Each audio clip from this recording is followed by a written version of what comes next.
നമസ്കാരം. ശനിയാഴ്ച ബൂത്തിലേക്ക് പോകുന്ന വാരണാസിയിൽ പ്രതിപക്ഷ സഖ്യത്തിൻ്റെ സ്ഥാനാർത്ഥിയായി പ്രിയങ്ക ഗാന്ധി ഇല്ലാത്തതിൻ്റെ വിഷമം കോൺഗ്രസ് പ്രവർത്തകർക്ക് മാറുന്നില്ല എന്നുള്ളതാണ്.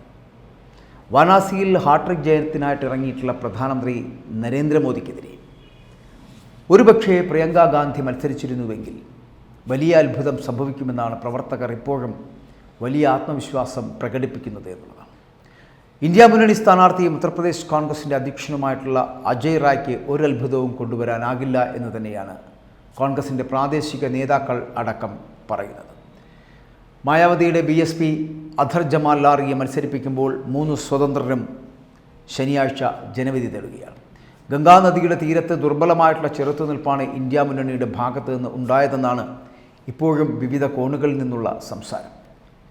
NDA സർക്കാരിനെതിരായ ഭരണവിരുദ്ധ വികാരം മുതലെടുക്കുവാൻ ഇതൊരു നല്ല അവസരമായിരുന്നുവെന്ന് അവിടുത്തെ കോൺഗ്രസ് ജില്ലാ നേതാവടക്കം പ്രതികരിക്കുന്നുമുണ്ട്. പക്ഷേ കഴിഞ്ഞ 2 അവസരങ്ങളിലും അജയ് റായ് പരാജയപ്പെടുകയായിരുന്നു. ഇത്തവണയും അദ്ദേഹത്തിൽ നിന്ന് വലിയതെന്തെങ്കിലും പ്രതീക്ഷിക്കാനാകില്ല.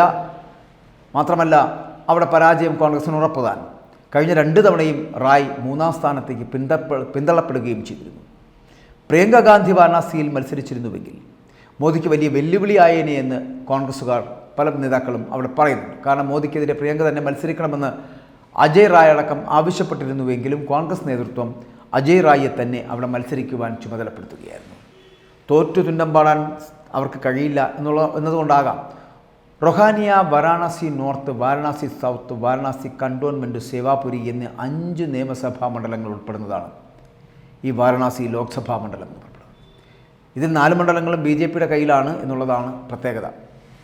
റൊഹാനിയെ പ്രതിനിധീകരിക്കുന്നത് BJP സഖ്യകക്ഷിയായിട്ടുള്ള അപ്നാദൾ, അതായത് സോനി ലാലാണ് അവിടെ ആ സീറ്റ് കൂടി കൈവശം വെച്ചിരിക്കുന്നത്. അതും BJPയോടൊപ്പം തന്നെയാണ്.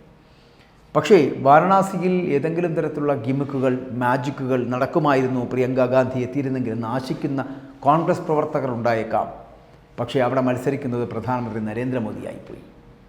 കഴിഞ്ഞ 2019 തിരഞ്ഞെടുപ്പിൽ 4.5 ലക്ഷം വോട്ടുകൾക്ക് ഭൂരിപക്ഷത്തോടു കൂടിയാണ് നരേന്ദ്രമോദിയെ വാരണാസിയിലെ ജനങ്ങൾ ലോക്സഭയിലേക്ക് പറഞ്ഞയച്ചത്. എങ്കിൽ 2024 അത് 6 ലക്ഷത്തിൻ്റെ ഭൂരിപക്ഷത്തിലായിരിക്കും വാരണാസിയിൽ നിന്ന് നരേന്ദ്രമോദിയെ ലോക്സഭയിലേക്ക് വാരണാസിയിലെ ജനങ്ങൾ പറഞ്ഞയക്കുക. അപ്പോൾ പിന്നെ അജയ് റായ് തന്നെയല്ലേ കോൺഗ്രസിൻ്റെ മെച്ചം എന്ന് ആ കോൺഗ്രസ് അണികൾ ചിന്തിക്കുന്നതല്ലേ നല്ലത്?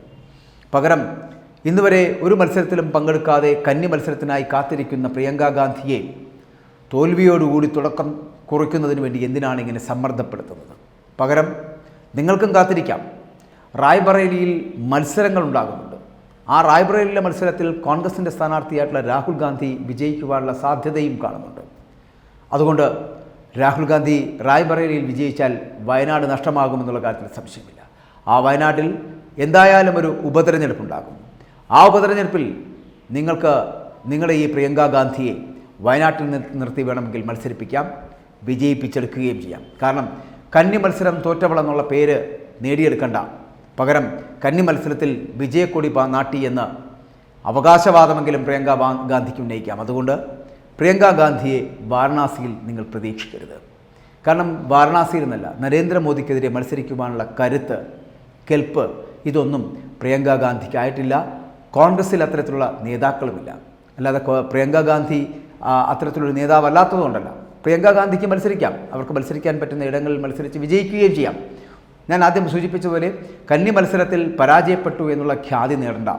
പകരം ഉപതെരഞ്ഞെടുപ്പാണെങ്കിലും ഒരു കന്നി മത്സരം ഇങ്ങനെ കേരളത്തിൽ വയനാട്ടിൽ നടക്കുമ്പോൾ അവിടെ മത്സരിച്ച് വിജയിക്കുവാൻ ഒരു MP ആകാം. കന്നി മത്സരത്തിൽ വിജയിച്ച ഒരു NP എന്നുള്ള ഖ്യാതിയോടുകൂടി ലോക്സഭയിൽ പ്രവർത്തിക്കുകയും ചെയ്യാം പ്രിയങ്ക ഗാന്ധിക്ക്. അതുകൊണ്ട് വാരണാസിയിലെ കോൺഗ്രസ് അണികൾ സമാധാനമായിരിക്കുക. നിങ്ങളുടെ പ്രിയങ്ക ഗാന്ധി MP ആകും. രാഹുൽ ഗാന്ധി റായ്ബറേലിയിൽ മത്സരിച്ച് വിജയിച്ചാൽ വയനാട്ടിൽ ഉപതെരഞ്ഞെടുപ്പുണ്ടാകുമ്പോൾ അവിടെ മത്സരിപ്പിച്ച് നിങ്ങളുടെ ഈ പ്രിയങ്ക ഗാന്ധിയെ വിജയിപ്പിച്ചെടുക്കുവാൻ നിങ്ങൾ ശ്രമിക്കുക. അങ്ങനെയാണെങ്കിൽ നിങ്ങളുടെ കണ്ണീരിന് ഒരു അവസാനം ഉണ്ടാകുമല്ലോ. അതുകൊണ്ട് വാരണാസിയിൽ എന്തായാലും പ്രധാനമന്ത്രിയായിട്ടുള്ള നരേന്ദ്രമോദി മത്സരിക്കുന്നു. നരേന്ദ്രമോദി 6 ലക്ഷത്തിലധികം വോട്ടുകൾക്ക് വിജയിക്കുമെന്നുള്ള കാര്യത്തിലും സംശയമില്ല.